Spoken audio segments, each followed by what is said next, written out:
Having moved northward and eastward to study China, Korea, Japan, we return to South Asia. Our chapter is chapter 24, Art of South and Southeast Asia after 1200. And I'm calling this Old Traditions and New Directions for a reason. Many of the cultural threads that you started to follow are continuing. Buddhism is certainly continuing, and we see in this chapter this bronze bodhisattva Avalokiteshvara. But Buddhism is actually fading from India, and this is an example of art that is made in Tibet and Nepal. And similarly, we get to see a marvelous example of the kind of temples built for Jain devotees, the followers of the Jain religion, something that we had looked at briefly in our first section on South Asia. And we also look at how the great architectural tradition of the Hindu temple is continuing to evolve and add new elements. But there's an important and specific reason why this chapter begins at 1200, which is that 1200 marks the beginning of the Delhi Sultanate, the first set of Muslim rulers to conquer a region of northern India and to establish their own capital and their own cultural mark on India. So the textbook marks the influence of Islam on India with the Taj Mahal, this most iconic, most beautiful building in the world. And this is a period when we can see a new branch of Indian aesthetics that is coming from the hybridization of Islamic traditions with the Indian traditions that you know. So in this marvelous building, the Taj Mahal, the language of domes and arches goes all the way back in the Eastern Mediterranean world to Persian architecture and Roman architecture. The influence of Islamic art on India is not just in the Taj Mahal and architecture, but especially in a glorious age of painting that begins with the Mughal dynasty.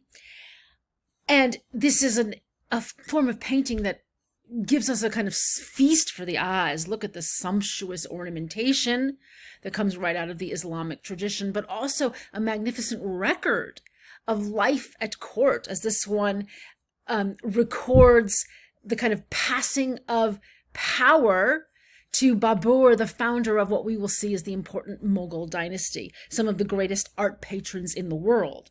We'll also see a golden age of Hindu painting known as Rajput or Rajasthan painting, which has a close engagement with Mughal painting but has its own interests, including the Hindu theme of divine love, which we will find an enticing subject to study. One thing to notice in this new chapter is that the pace of change is quickening.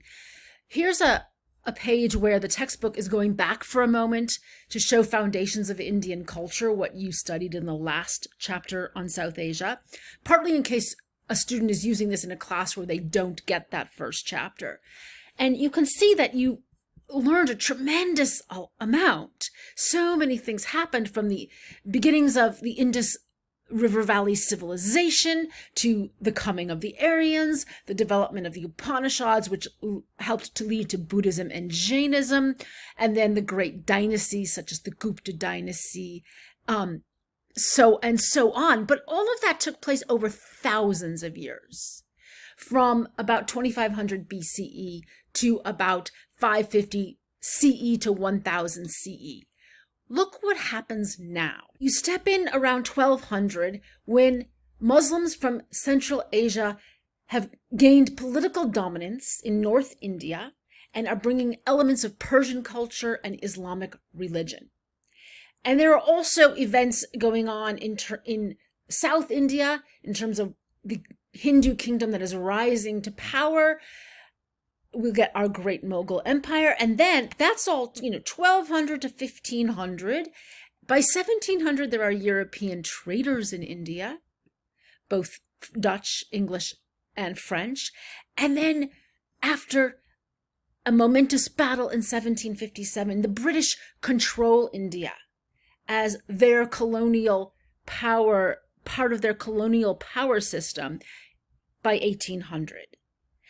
And then by the 1900s, the movement to throw off British colonialism is gaining strength, and modern India will be established as Pakistan is partitioned from India to great pain in 1947. So that's 400 years of momentous events instead of 2,000 plus years. That kind of rapid acceleration of the pace of change is a feature of modernity, whether we're talking about modernity as it arose in Europe or North America or in China or South Asia. So what we will be seeing as we move through this chapter is the turn towards a modern age and how these ancient traditions and robust cultures sustain themselves and transform themselves